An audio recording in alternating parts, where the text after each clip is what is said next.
My name is Elena Parker, and I was 26 years old when I walked across the stage to collect my medical degree, a moment I had dreamed of since I was 9.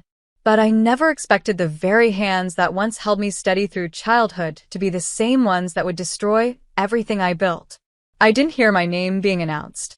Not fully. I heard the crowd clapping, my classmates cheering for each other. But inside, everything was blurry. I was too nervous. My palms were sweating, my gown stuck to the backs of my knees, and my eyes darted to the front row where I knew my family sat. I scanned for my mom's tearful smile, my dad's proud nod, but what I got instead was cold. Before we begin, drop a comment and tell us where are you from and from which city you're watching our videos? And after watching the whole video, don't forget to tell us what would you do in this situation? Be honest, tell me in the comments below. We read every comment. Let's begin. My father, Gerald Parker, sat stiff with arms crossed, his expression unreadable. My mother, Lillian, gave a polite clap but didn't even rise for me. And then there was my younger brother, Dylan, his face blank, jaw tight. It didn't make sense. Until I reached them. They didn't hug me. No, we're proud of you. No flowers. No photos. Instead, my father reached into his coat pocket and pulled out the folder, the one that held the physical copy of my MD certificate, freshly signed and sealed by the university president. Dad, I asked, my smile faltering. He looked at me with disgust. So proud of yourself, huh? His voice was low, but sharp enough to cut bone. Dubbage, what do you mean? Then he said the words I'll never forget. Your brother didn't pass. You think you deserve to walk out of here with this? Well, he failed. what? That's not, Dad. This has nothing to do with Dylan. I studied, I worked. Rip. The sound was like thunder in my ears. Right in front of everyone, he tore my degree in half, then again. The edges fluttered like dying leaves. And then he dropped the pieces at my feet. People turned. Students, parents, professors all staring. Someone gasped. I stood there frozen. It was like being punched without ever being touched.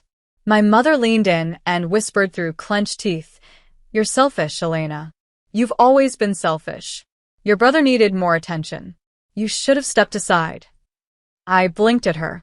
"You think I should have failed so he could pass?" "You'll serve your brother now," she said. "That's your new purpose. That's what family does." We didn't go to dinner. We didn't take pictures. They walked out of the building like nothing happened.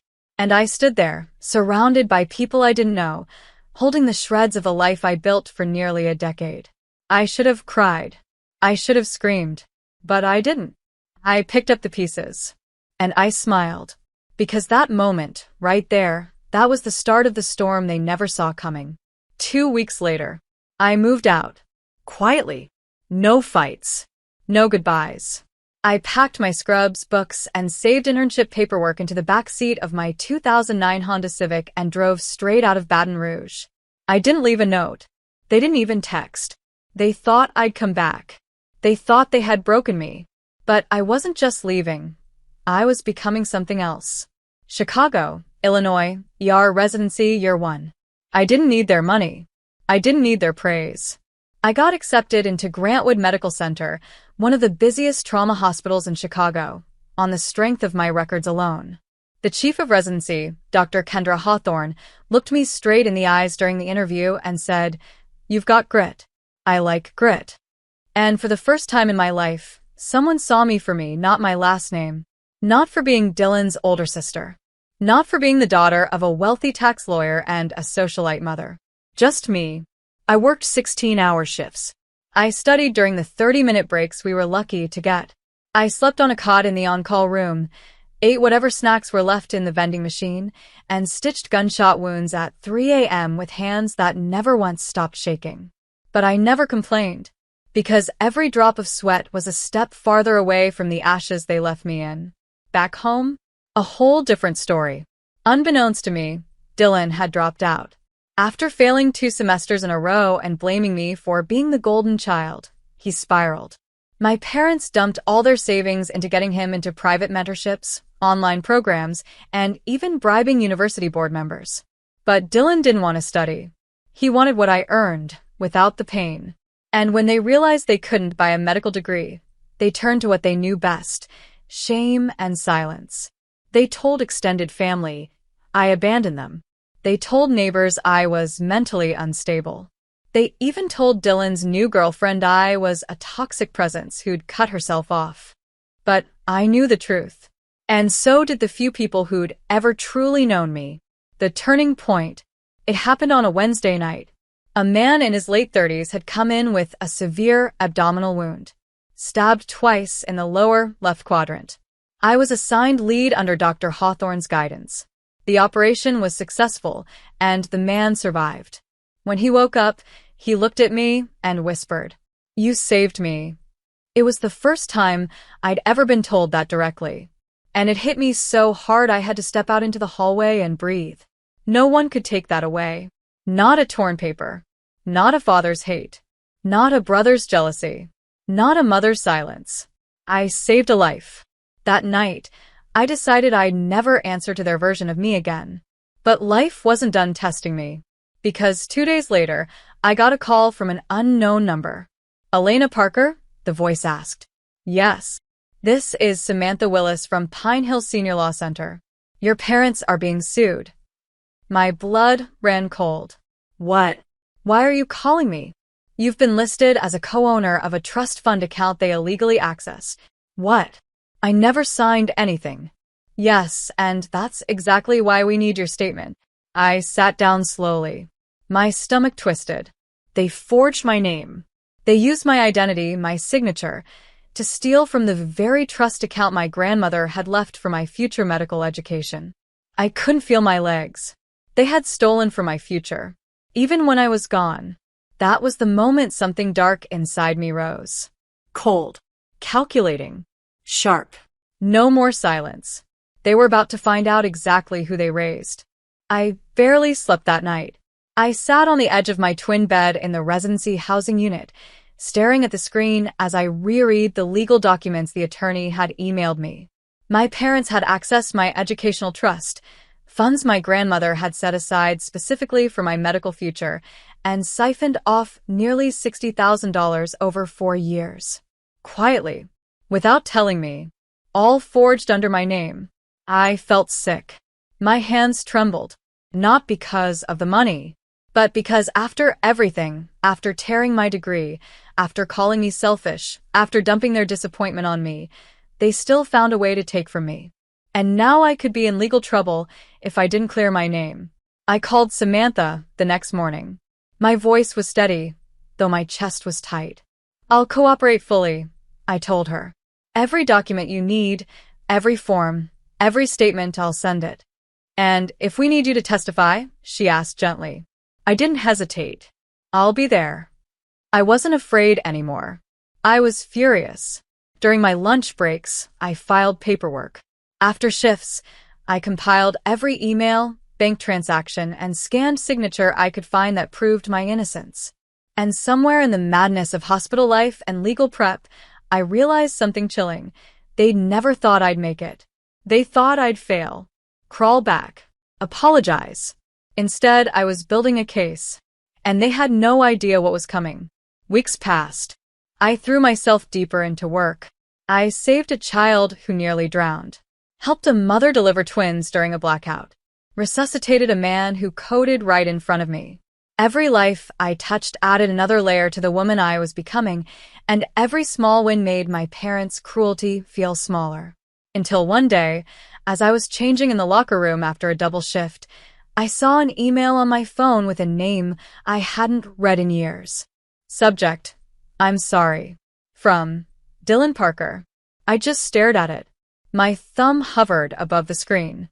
I didn't know if I wanted to throw the phone or read every word. Eventually, I opened it. "Elena, Mom and Dad are falling apart. Dad had a mild stroke last week. He didn't want you to know. I know what they did. I didn't stop them. I didn't speak up. I was jealous. I failed, and I hated how easily you succeeded.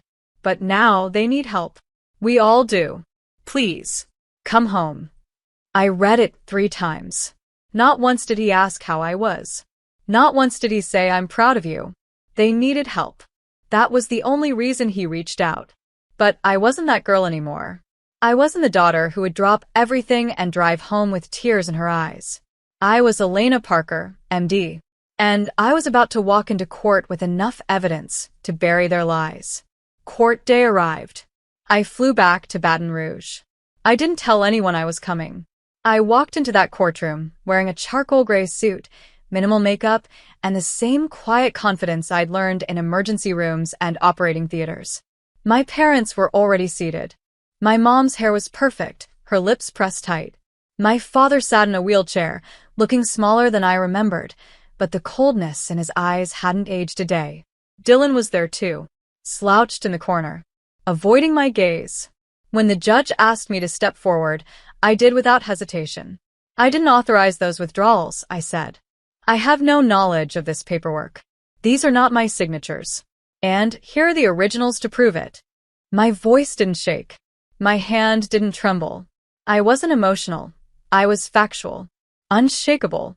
And when the lawyer for the other side tried to imply that I was just a bitter daughter seeking revenge, I looked him dead in the eye and said, if protecting my name and my future is considered revenge, then yes, I guess I am.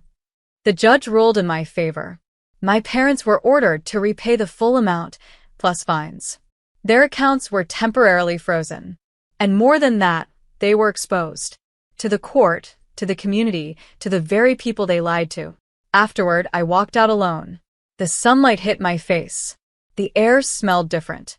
I thought they might chase me, call out, apologize. But there was nothing. Until I heard the footsteps. It was Dylan. He jogged to catch up with me in the parking lot, his voice hesitant. Elena, wait.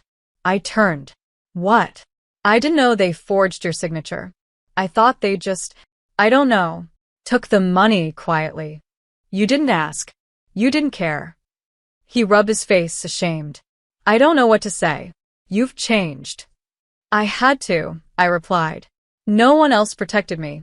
I had to become my own shield.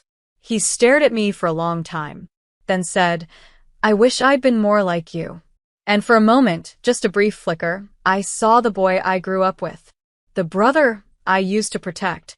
The one who wasn't twisted by resentment. But I couldn't go back. I couldn't pretend. I hope you figured out, Dylan, I said softly. But I'm done carrying this family's weight. I got into my rental car and drove off. Not with triumph. Not with revenge pumping through my veins. Just peace. Real, earned, quiet peace. But life wasn't quite finished rewriting the script yet, because exactly 3 months later, I received an unexpected letter from my grandmother's estate lawyer.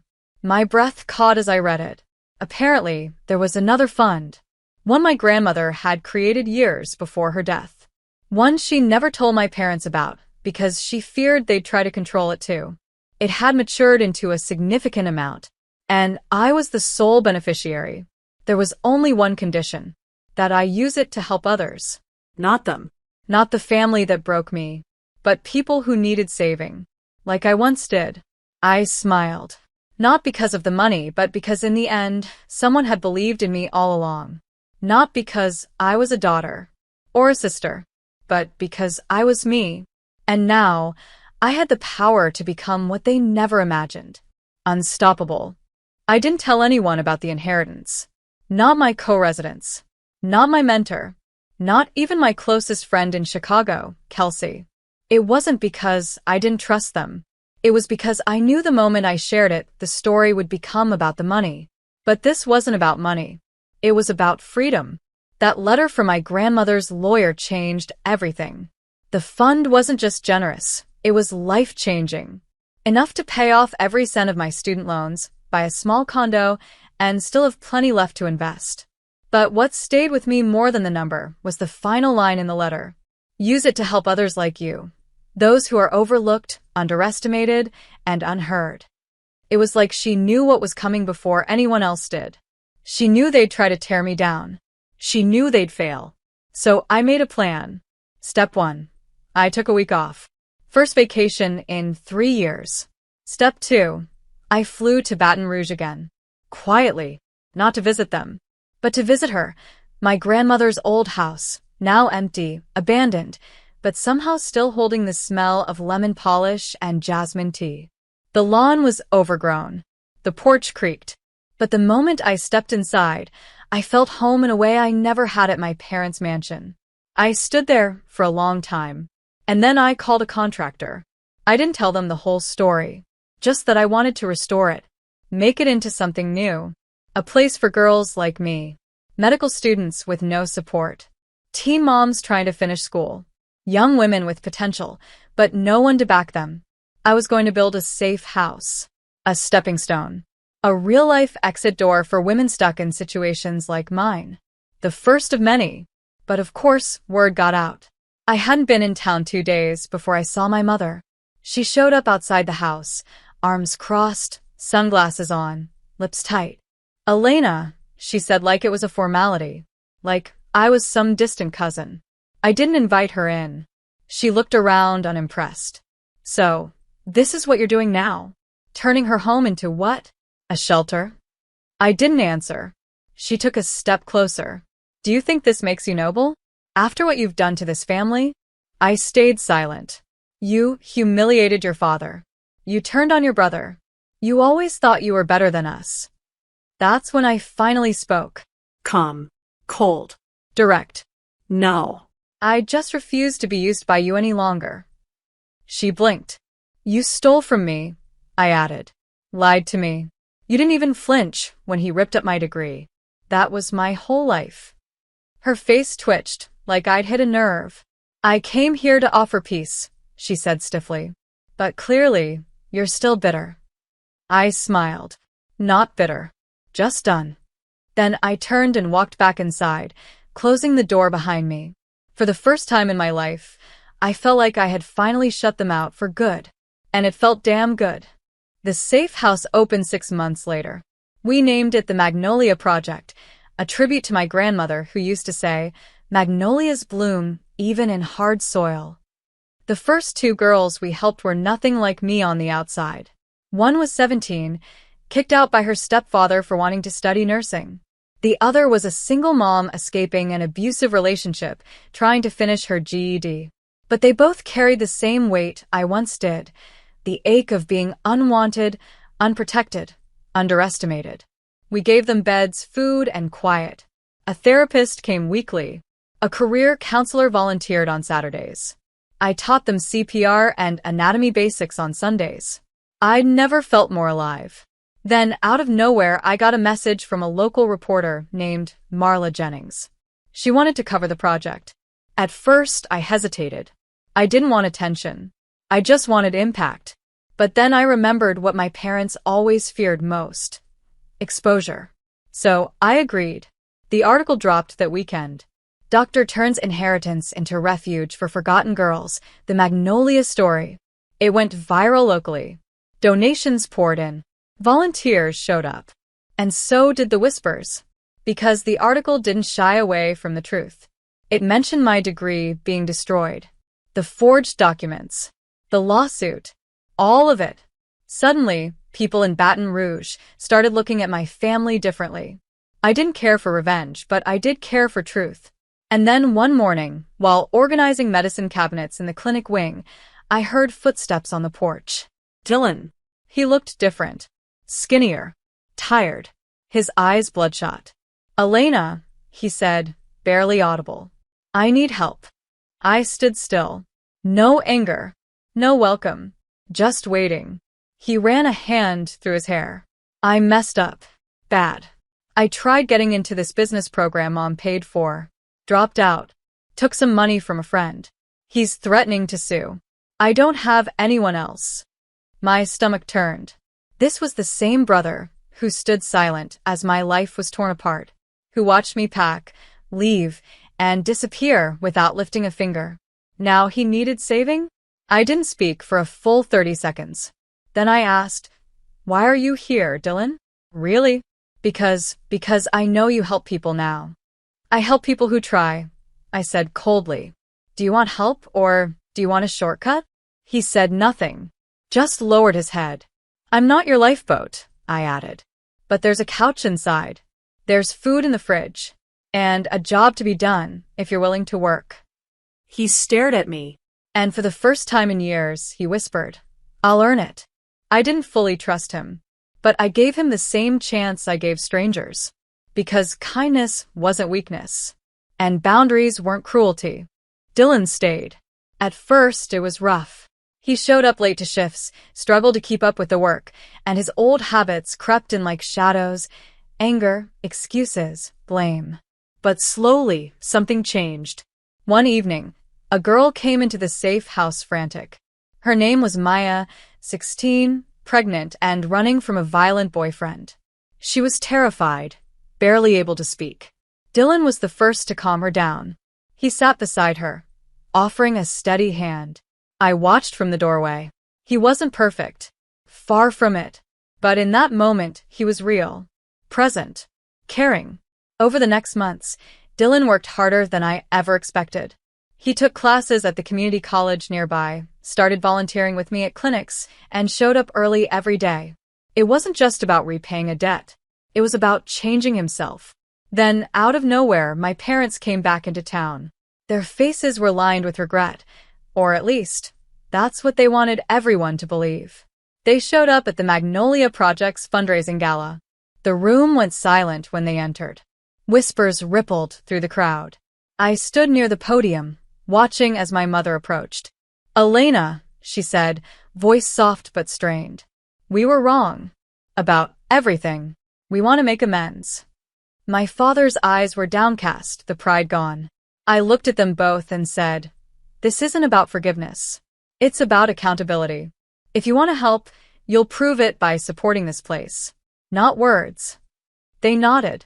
And then something unexpected happened. Dylan stepped forward. Mom, Dad, he said firmly. I'm working here now. You'll have to earn your place. They looked stunned. For once, the family wasn't centered on old roles or favoritism. It was about who showed up, who changed, who fought.